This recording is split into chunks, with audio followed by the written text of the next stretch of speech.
السلام عليكم ورحمة الله تعالى وبركاته، مرحبا بكم في فيديو جديد. سنواصل مع سلسلة حساب التيار الكهربائي. في هذا الفيديو سنتعلم سوبربوزيشن ثيورم. قبل أن نبدأ في الشرح قم بزيارة منصتنا التعليمية darajaacademy.com، أين ستجد العديد من الدورات الخاصة بطلاب الهندسة الكهربائية، خاصة طلاب الجامعيين. كما نوفر في المنصة بثوث مباشرة. في هذا الفيديو سنتعلم سوبربوزيشن ثيورم كيف نستعملها. لدينا هذه الدارة الكهربائية التي تتكون من مولدين: مولد للتوتر الكهربائي E تساوي 12 فولت، ومولد التيار الكهربائي E تساوي 6 ملي أمبير، وفيه ثلاث مقاومات R1 R2 و R3. المطلوب هو إيجاد قيمة التيار الكهربائي E1 ماذا تساوي. في هذا المثال سنقوم بإيجاد قيمة التيار الكهربائي E1 ما تساوي، وذلك باستعمال نظرية سوبربوزيشن. هذه هي المعطيات: ب تساوي 12 فولت، E تساوي 6 ملي أمبير، R1 تساوي 1 كيلو أوم، R2 تساوي 3 كيلو أوم، R3 تساوي 2 كيلو أوم. أن تقوم بإيقاف الفيديو وحاول أن تقوم بحل هذا التمرين، ثم عد إلى الفيديو لمشاهدة الحل. تقول هذه النظرية: عندما يكون لدينا مثل هذه الدارة التي تتكون من عدة مولدات، لدينا فقط نوعين، إما مولد للتيار أو مولد للتوتر، فإننا نقوم بقسمتها على حسب عدد المولدات الموجودة. هنا لدينا مولدين، إذا هذه الدارة سوف تصبح دارتين اثنتين، إذا هذه تكافئ.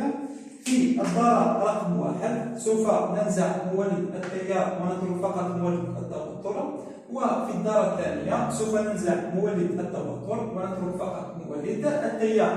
إذا هذه هي أول خطوة في هذه النظرية. هذه الدارة الكهربائية سوف تصبح بهذا الشكل. هنا سوف سنقوم بنزع مولد التيار، إذا سوف نترك فقط مولد التوتر.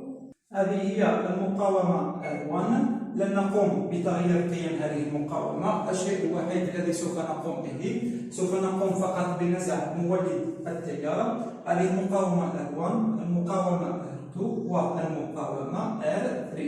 هنا كان لدينا من قبل مولد للتيار هنا. عندما يكون لدينا مولد للتيار فإننا نقوم بنزعه ونتركها هنا open circuit. إذا هنا سنتركها دائرة مفتوحة هكذا. هذا فيما يخص مولد التيار. أما في مولد التوتر فإنه شيء آخر، سوف نعوضه بالسلك الكهربائي ناقل للتيار، يعني شورت سيركت. سنقوم بتعويضه بدارة مغلقة. إذا هذه هي الدارة رقم 1 زائد الدارة الثانية. كما قلنا سنقوم بتعويضه بسلك كهربائي، يعني دارة مغلقة. هذا المولد التوتر، وسوف نترك كل شيء كما هو. لدينا المقاومتين هكذا، ولدينا هذه المقاومة، وهنا سوف نترك مولد التيار كما هو.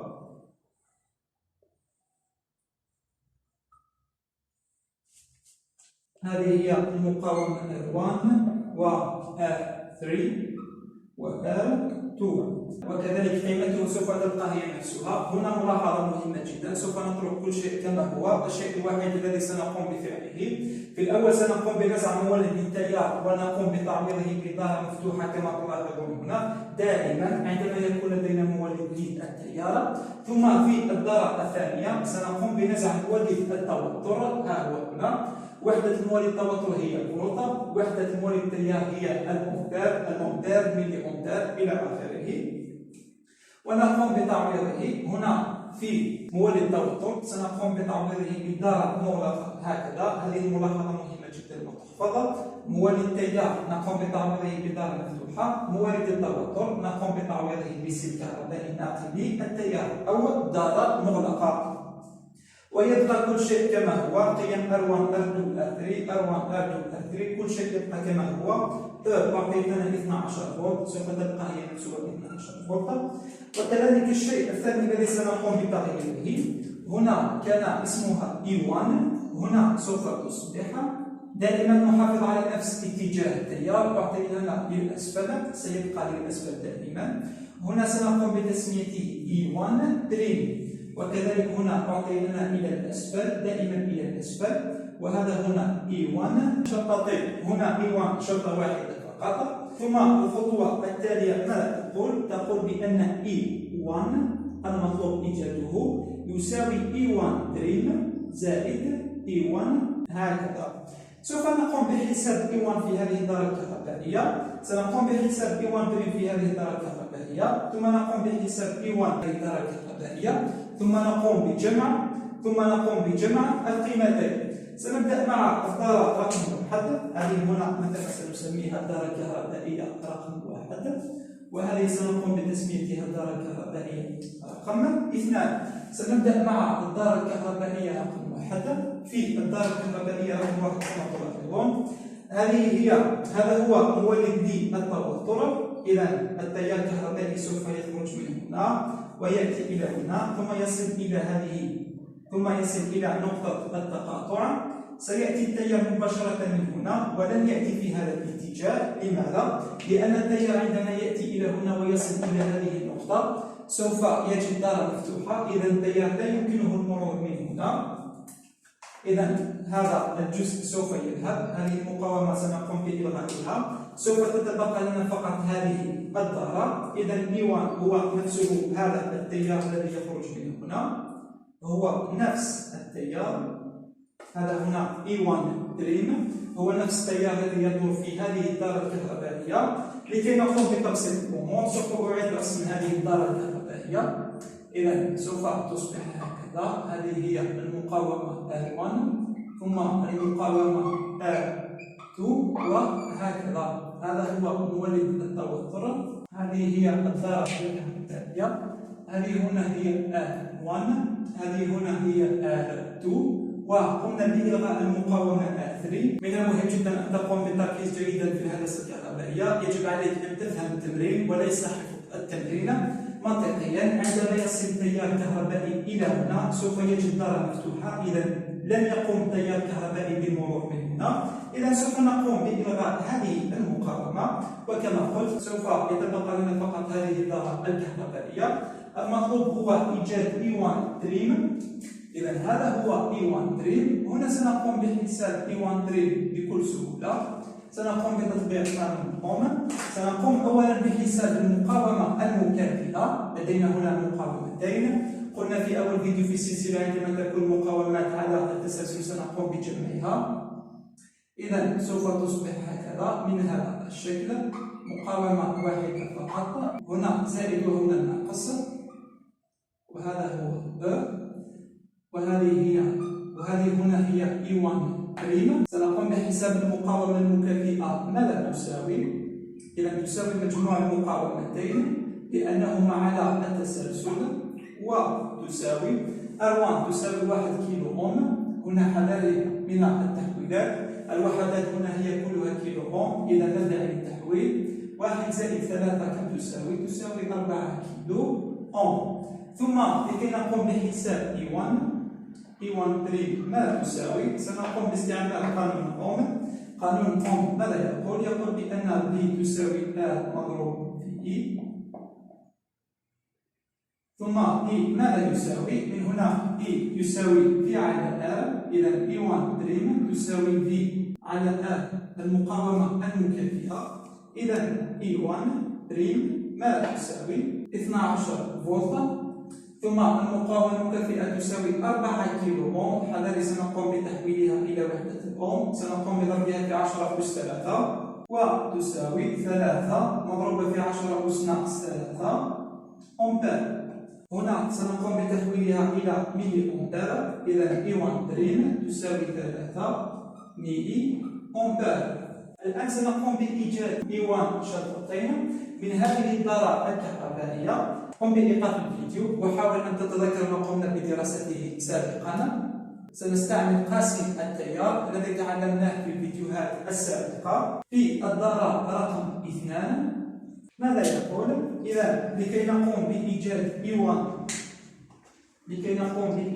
E1 شرطتين تعلمنا سابقا في قاسم التيار تساوي التيار الكهربائي الرئيسي كما تلاحظون هنا هو I.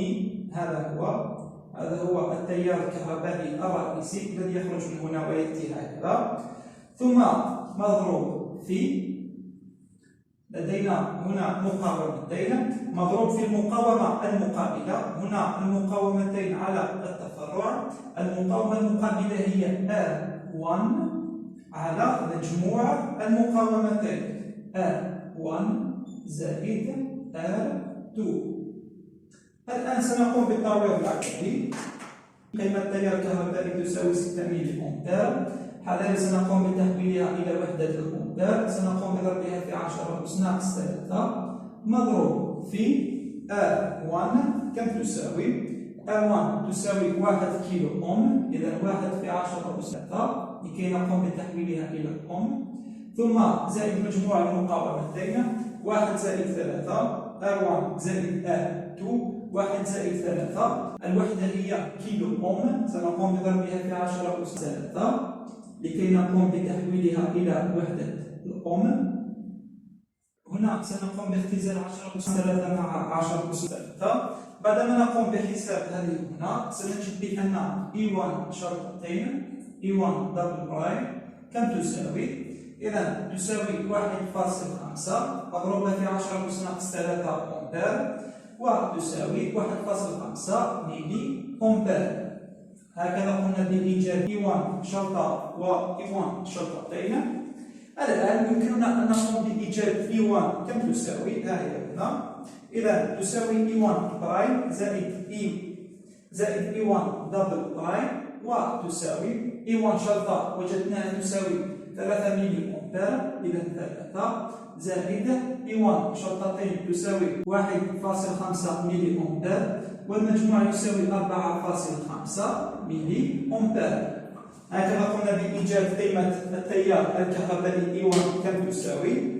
إذا سنقوم بكتابته من هنا، وجدنا بأن E يساوي 4.5 ملي أمبير، وذلك باستعمال سوبربوزيشن ثيورم، باستعمال نظرية سوبربوزيشن.